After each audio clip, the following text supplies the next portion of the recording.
Hello दोस्तों। तो आज से हम एक नई प्लेलिस्ट शुरू कर रहे हैं जिसमें हम कुछ इकोनॉमिक टर्मिनोलॉजीज के बारे में बात करेंगे।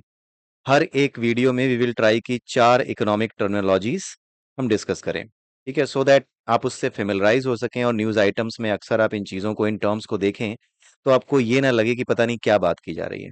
राइट, बिकॉज मैं भी इन चीज़ों को फेस कर चुका था, तो that is why when I started learning these things, so मैंने कहा कि क्यों ना मैं इन चीज़ों को आपके सामने भी रखूं। So let's go. सबसे पहले आज हम देखते हैं कैरी ट्रेड ये क्या होता है। इसके मुख्य बिंदु क्या हैं वो मैंने यहाँ पे डिस्कस किए हैं। कैरी ट्रेड असल में एक ऐसी रणनीति है, एक ऐसी स्ट्रेटजी है जिसमें आप क्या करते हो कि सपोज करो कि आपकी कंट्री में आप जब बैंक में पैसा जमा करते हो तो आपको ब्याज कम मिलता है उस पे। लेकिन जब आप किसी दूसरी कंट्री में पैसा जमा करते हो तो उसी पैसे पे ब्याज ज्यादा मिलता है। तो लोग क्या करते हैं कि अपनी कंट्री से, एक कंट्री से पैसा उधार लिया उस करेंसी में, उसके बाद उसको कन्वर्ट किया दूसरे देश की करेंसी में जहां पे ब्याज ज्यादा मिलता है, और वहां पर जाकर के अपने पैसे को क्या कर दिया, बैंक में रख दिया, वहां के बैंक में।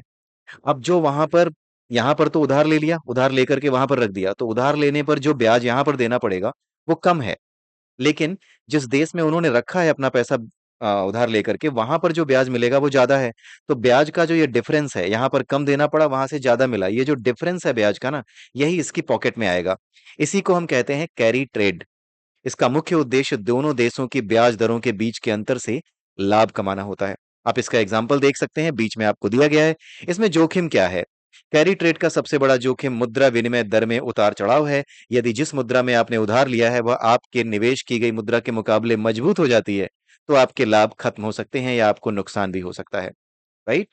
बट हाँ, इतना तो सबको पता ही होता है, इसीलिए वो करते हैं इस चीज को। तो अगर कहीं नुकसान हो रहा होगा तो निश्चित रूप से अपना पैसा वो वहां दूसरे देश से निकाल लेंगे। आइए अगली चीज देखते हैं। अगला टॉपिक है budget line. What is a budget line?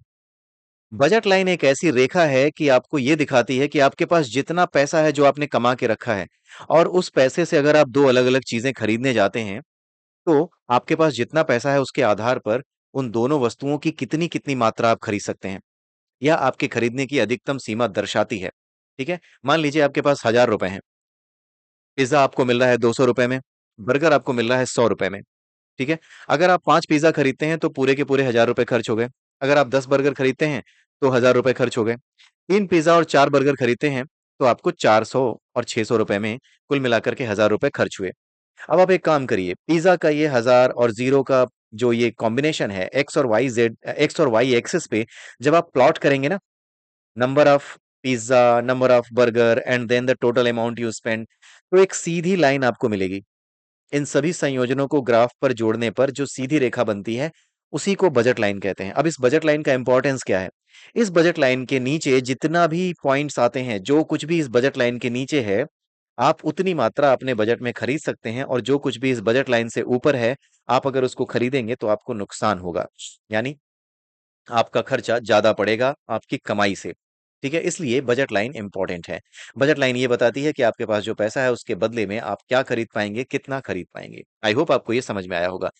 तीसरे पे चलते हैं, विनर कर्स। ये एक अलग ही टॉपिक है जो कि इकोनॉमिक्स से ही रिलेटेड है, बट द थिंग इज कि इसका रिलेशन नीलामी से है। सपोज कीजिए कि एक साथ कई लोग जो है किसी एक अनिश्चित मूल्य वाली वस्तु, जैसे पुराना आर्ट पीस है या फिर कोई आ, तेल का कुआं है, उसको लेकर के ऑक्शनिंग हो रही है। ठीक है, उसको लेकर के नीलामी हो रही है। तो उस चीज को लेकर के कई लोग बोली लगाते हैं। ठीक है, सबसे ज्यादा बोली जो लगाता है वो जीत जाता है। जब वो जीत जाता है तो बड़ा खुश होता है, भाई इन्होंने बोली लगाई, ये जीत गए, सबसे ऊंची बोली इनकी थी, वो जीत गए।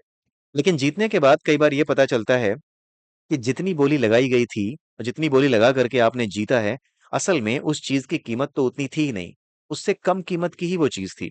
और हो सकता है आने वाले समय में मार्केट में वाकई में वही कम कीमत हो जाए उसकी। तो ये क्या है, एक तरह का जोखिम है जो जीतने वाले को, नीलामी में जीतने वाले को उठाना पड़ता है। एक तरह का ये जोखिम, एक तरह का क्या है, श्राप है, एक कर्ज है। इसी को विनर कर्ज कहते हैं। ये क्यों होता है? ये अक्सर तब होता है जब वस्तु का मूल्य अनिश्चित होता है और बोली लगाने वाले अत्यधिक उत्साहित हो जाते हैं, या दूसरों की तुलना में उसका मूल्य ज्यादा आंक लेते हैं। आइए आज का आखिरी टॉपिक देखते हैं, एंजल का नियम। एंजल का नियम क्या कहता है? बहुत सिंपल सा नियम है। समझने के लिए बहुत ही सिंपल सी चीज़ है, बट हाँ, एग्ज़ाम्स में कई बार पूछ लिया जाता है, कई बार आपको पता होना चाहिए। When you discuss these things तो आपको एक इकोनॉमिक समझ बनती है इसको लेकर के। तो एंजल का नियम ये बताता है कि जैसे-जैसे किसी परिवार की आय बढ़ती है, तो वो खाने की चीज़ों पे कुल मिलाकर के ज़्यादा पैसा खर्च करते हैं क्योंकि वो अच्छा खाते हैं।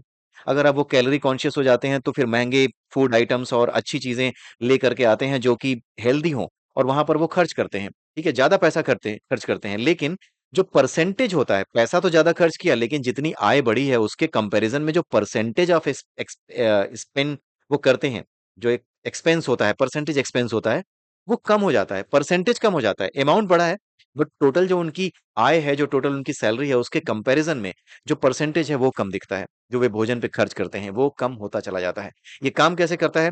ये कम आय होने पर आय का बड़ा हिस्सा भोजन पर खर्च होता है, आय बढ़ने पर भोजन पर अधिक पैसा खर्च करते हैं पूर्ण रूप से, लेकिन कुल आय का प्रतिशत कम हो जाता है। लेकिन जो बची हुई आय है, जो बची हुई सैलरी है, वो दूसरी ज़रूरतों पे खर्च करते हैं, जैसे शिक्षा, मनोरंजन, कपड़े आदि पर।